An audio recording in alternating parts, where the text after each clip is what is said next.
News, सच जरूरी है। दर्शकों नमस्कार, मैं हूं निशांत भाई। आप मुझे देख रहे हैं MNS न्यूज़ टीवी के स्क्रीन। आज मैं आपको जो खास खबर बताने वाला हूं, वो खबर इतनी खास है कि आप उस खबर को देखकर खुद विचारों में पड़ जाएंगे कि आखिरकार जो युवा वर्ग है, MPSC की, UPSC की जो एग्ज़ाम में टॉपर करते हैं, वो क्या वाकई में इस देश का या अपने उस विभाग का भला करते हैं। ऐसा ही एक मामला जो मैं आपको आज बता रहा हूँ, एक बहुत ही छोटे मध्यम परिवार की लड़की जिसने महाराष्ट्र राज्य सेवा में एक अच्छा स्थान प्राप्त किया। रहने वाली मूलत जो लड़की है वह संग्रामपुर जो तहसील है, हमारे महाराष्ट्र राज्य की संग्रामपुर तहसील है, वहाँ के तामन गांव की रहने वाली यह लड़की है। इंद्रायणी गोमासे करके इस लड़की का नाम है। इस लड़की ने तहसीलदार पद पर विराजित हुई गोंदिया तहसील में।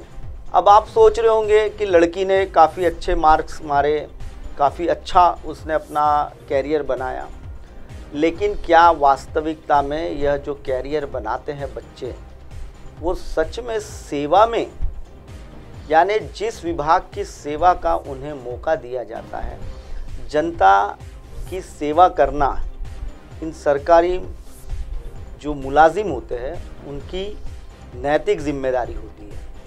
लेकिन नैतिक जिम्मेदारियों को कहीं ना कहीं किनारा कर कर यह खुद की जिम्मेदारियों को बखूबी निभाना चाहिए। अब आइए मैं आपको इस पूरे मामले में क्या है और क्यों मैं आज आपको यह खबर बता रहा हूँ, यह भी आपको अभी मैं उसके ऊपर से आपको बहुत सारी जो जानकारियाँ हैं वो आपको विस्तार पूर्वक सिलसिलेवार बताने वाला हूँ। पहली बात तो इंद्रायणी गोमासे जो है, यह एक मध्यम परिवार की, गरीब परिवार की बेटी है। इसने महाराष्ट्र राज्य जो सेवा है उसकी परीक्षा जो होती है, एग्ज़ाम होती है, उसे पास किया, क्रैक किया उस परीक्षा को, और वह गोंदिया ज़िले के गोंदिया तहसील की पहली तहसीलदार के रूप में उनकी पोस्टिंग हुई। अब दूसरी पोस्टिंग उनकी हुई है मोरगांव अर्जुनी तहसील में। इंद्रायणी गोमासे को अगर आप देखते हैं तो वह ऐसा लगेगा कि बहुत ही शालीनता से और बहुत ही सहजता से काम करने वाली एक तहसीलदार है, लेकिन इस चेहरे के पीछे भी एक बहुत बड़े राज छुपे हैं। अभी आप जो वीडियो में जो देख रहे हैं, यह खनन माफियाओं ने बहुत बड़े पैमाने पर मोरगांव करके जो गांव है, इस मोरगांव में यह मुरुम का उत्खनन किया हुआ है मई महीने में। और नियम यह कहता है कि अगर ये तो बिना अनुमति से उत्खनन किया हुआ है, यह कोई अनुमति से लिया हुआ क्या, या इसका कोई रॉयल्टी निकाला हुआ नहीं है, या कोई परमिशन नहीं निकाली है, बिना अनुमति से यह उत्खनन किया गया है। और यह उत्खनन करने के पीछे तहसील विभाग के पटवारी से, मंडल अधिकारी से, नायब तहसीलदार, तहसीलदार और इस तहसील के SDM भी इन खनन माफियाओं के मिली भगत में शामिल होते हैं। ये जो अब आप जो मोरगांव की जो खेत में जो उत्खनन हुआ है, इसको नियम से देखा जाए तो 3 फीट तक के इसे उत्खनन करने की परमिशन मिलती है, लेकिन यह देख रहे हैं आप, एक आदमी के ऊंचाई से भी ऊंचे इनके उत्खनन के यह गड्ढे हैं। अच्छा, इन्हें बाद में यहाँ से उत्खनन करने के बाद मट्टी या इन्हें बुझाना भी पड़ता है और इनको एक सम लेवल पर ज़मीन को बनाना पड़ता है, ताकि बारिश का पानी जमा होकर इस जगह कोई जान हानि ना हो, कोई जानवर हो, जंगली जानवर हो, या फिर गांव का कोई नागरिक हो, वह इस पानी के डब्बे में गिरकर मर न जाए। इसीलिए यह नियम बने होते हैं। लेकिन यह जो अभी आप जो देख रहे हैं, यह सिल्ली करके पहाड़ी है। इस पहाड़ी पर भी बड़े पैमाने पर उत्खनन किया गया है। अब ये उत्खनन किन्होंने किया है वो मैं आपको बता देता हूँ। ये निमगांव के विशु बाड़बुद्धे, नरेश चांदेवार, नंदू गहाने, गोवर्धन डोंगरवार, ये 4 खनन माफिया ये मोरगांव अर्जुनी के खनन माफिया कहलाते हैं। एक्चुअली इन्हें न्यूज़ों में खनन माफिया ही कहा जा सकता है। देखा जाए तो यह एक आम नागरिक है और इनकी कोई लायबिलिटी नहीं है। सिर्फ यह तहसीलदार को, एसडीएम को पैसा देते हैं। पैसा देकर चोरी छुपे यह रात के अंधेरे में उत्खनन करते हैं और यह कोई बहुत बड़े तीरमार या तीसमार खान का काम नहीं करते हैं।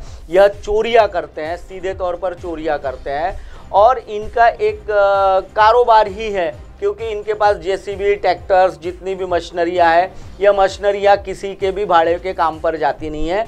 तो आखिरकार इन्हें इन सारी मशीनरियों को चलाना या ये करना होता है। तो यह सारे लोग केवल उत्खनन का काम करते, चोरी छुपे रेतिया लाते हैं, रेतिया बेचते हैं, मुरुम खनते हैं, मट्टी खनते हैं।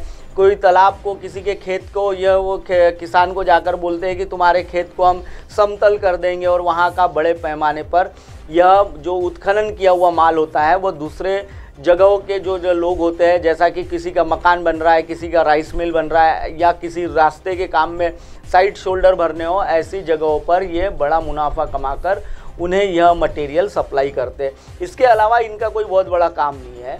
और यह जो होते हैं ये उत्खनन माफिया वगैरह, यानी ऐसे बहुत बड़े, ऐसे कोई जैसे हम बम्बई वगैरह के डॉन वगैरह देखते हैं या जो उस तरीके के कोई व्यक्ति नहीं होते। यह सिर्फ खबरों में इनको, अब दूसरा शब्द नहीं है उत्खनन का, जो लोग हैं उनको क्या कहा जाए, रेत के तस्करी करने वालों को रेत तस्कर कहा जाता है। ये कोई ऐसे बड़े तस्कर टाइप के होते नहीं हैं, आम इंसान होते हैं। दिन दहाड़े इन लोगों की भी अगर यह किसी के साथ उलझ जाए तो ये दिन में अपने घर से बाहर नहीं निकलते। यह भी इनके हाल देख चुके हैं हम लोग। मोरगांव और नीलज, ये दो जो जगह के आप माइन से अभी देख रहे हैं, स्क्रीन पर आपको जो माइन से दिख रहे हैं, इसमें लगभग मोरगांव में इनके ऊपर अगर सही में जो तहसीलदार है इंद्रायणी गोमा से अगर इन पर कार्रवाई करे तो यह मोरगांव में इन पर 1 करोड़ का जुर्माना बैठेगा। और ये जो नीलज का अभी आप जो देख रहे हैं नज़ारा, इसमें इन पर 75 लाख रुपये का जुर्माना बैठेगा। और जो सिल्ली पहाड़ी के आप अभी जो वीडियो देख रहे हैं, यह सिल्ली पहाड़ी के वीडियो में इनके ऊपर कम से कम 2 करोड़ रुपए का मुरुम का तस्करी का जो सरकारी फाइन होता है वो बैठेगा।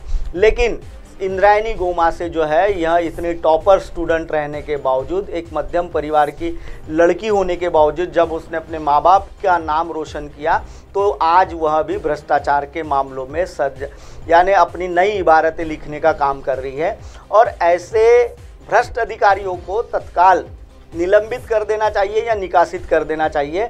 ऐसी ग्रामीण जो जनता है, मोरगांव की जो अर्जुनी की जो जनता है, वो मांग कर रही है। दर्शकों, फिलहाल वक्त हो चला एक ब्रेक का। ब्रेक से लौटने के बाद देखिएगा मेरे साथ देश और दुनिया की तमाम खबरें। बने रहिए MNS न्यूज़ टीवी पर।